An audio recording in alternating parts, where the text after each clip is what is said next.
গত 15ই ফেব্রুয়ারি রোমাঞ্চকর ধাওয়া শেষে গড়িয়ার পারে গাড়ি চোরের পতন শিরোনামে আমরা একটি ভিডিও প্রকাশ করি। সেই সময় ঘটনাস্থলে একজনকে চোর সন্দেহে আটক করে রাখতে দেখা যায়।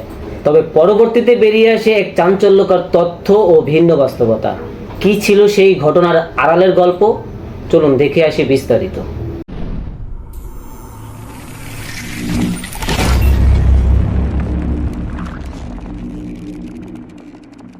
বরিশাল নগরীতে নার্সারি মালিককে অপহরণ করে মুক্তিপণ দাবির অভিযোগ উঠেছে একটি সংঘবদ্ধ চক্রের বিরুদ্ধে।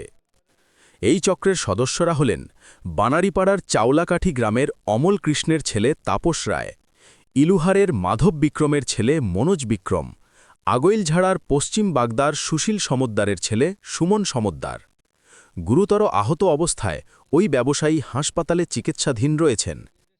ভুক্তভোগী মিলন শেখকে গাছ লাগানোর কাজ দেওয়ার কথা বলে ডেকে নিয়ে একটি ভাড়া বাসায় আটকে রাখে এই চক্রটি। সেখানে তাকে লোহার রড ও পাইপ দিয়ে মারধর করা হয় বলে অভিযোগ পরিবারের। পরে তার হাত পা বেঁধে বাথরুমে আটকে রেখে পরিবারের কাছে প্রথমে 10 লাখ এবং পরে 2 লাখ টাকা মুক্তিপণ দাবি করা হয়। এক শিশুর মাধ্যমে বিষয়টি প্রকাশ পায়। মিলনের চিৎকার শুনে স্থানীয়রা তাকে উদ্ধার করে। এ সময় অপহরণকারীরা মোটরসাইকেল ও মোবাইল নিয়ে পালানোর চেষ্টা করলে স্থানীয়দের ধাওয়ায় সুমন সমদ্দারকে আটক করা হয়। গুরুতর আহত মিলন শেখ বর্তমানে বরিশাল শেরে বাংলা মেডিকেল কলেজ হাসপাতালে চিকিৎসাধীন রয়েছেন। এ ঘটনায় একজনকে আটক করা হয়েছে এবং অন্যদের গ্রেফতারে অভিযান চলছে বলে জানিয়েছে বরিশাল কোতোয়ালি মডেল থানা পুলিশ। এ ঘটনায় গতকাল কোতোয়ালি মডেল থানায় একটি মামলা দায়ের করা হয়েছে। আমি 11:15-তে গেছি, যাওয়ার পরে আর আমি ফোন দিয়েছি, বলতে তো আমি তো দোতলায় ছিলাম, আমি এই জায়গায় দিয়ে একটু বাইরেছি, তাই আপনি একটু ওই গেটের সামনে আসেন, আমাকে অফিসের মালিক গেটের সামনে দাঁড়ানো আছে।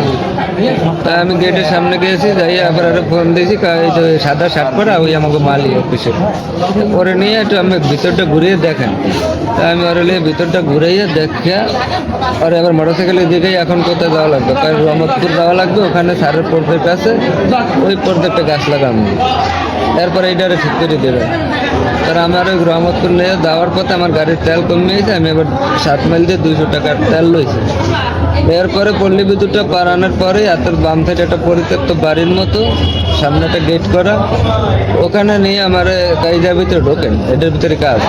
তার আমি গাড়িটা থেকে ভিতরে ঢুকিয়ে পরে আমি এখানে তো কাজের মতো কিছু দেখি না, কিছু তো লাগার নাই, কয়েকদিন গাছপালা আনিয়ে তুইছি, গাছগুলো আমার দেখাইছি।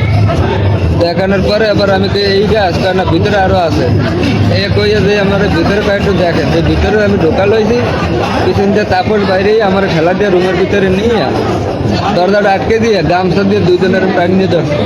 আমি আরও আগে চিনতাম, কিন্তু তাপসের তো ওই জায়গাতে আছে তোরা আমি জানি না, ও আমার যাই এরকম টাইম নিয়ে ধরছে, 2 জনে টাইম নিয়ে ধরে কাঁচলা দিয়ে গেটটা আটকেই পিটান শুরু করে। ওরা আমি এরকম করে ধরে রাখছি, ওরা 2 জনে টাইম নিয়ে আর আমার ইয়ে করতে হবে। তারপরে কয় স্যার ওরে দুর্বল করা যাইবে না এত সকালে, আরে আতুল্লর। তারপরে ওরা আমার সাইরিয়া আর গলা সাইরিয়া ওরা সাইডটা ধরে আমার এই হাতগুলো বাঁধছে, পিছনে নিয়ে সামনে বাঁধছে, মুখে গামছা ভরিয়ে দিছে, দিয়ে আমার পিটাইন শুরু করছে। পিটাইতে দিয়ে আমি অজ্ঞান হয়ে গেছি। পিটাই আর কইতে আছে আমি মেহেদিরে খাইছি, হিরোনেরে খাইছি, মাস্টার প্ল্যান আমার, আর তুই তো মিলো না, তোর হলে 8 নম্বর পিটাই। আর এই কথা তারপর বলে যে 8 নম্বর তুই হচ্ছে 8 নম্বর, আরো 7 জন খাইছে, এর সিরিয়াল 8 নম্বর তুই।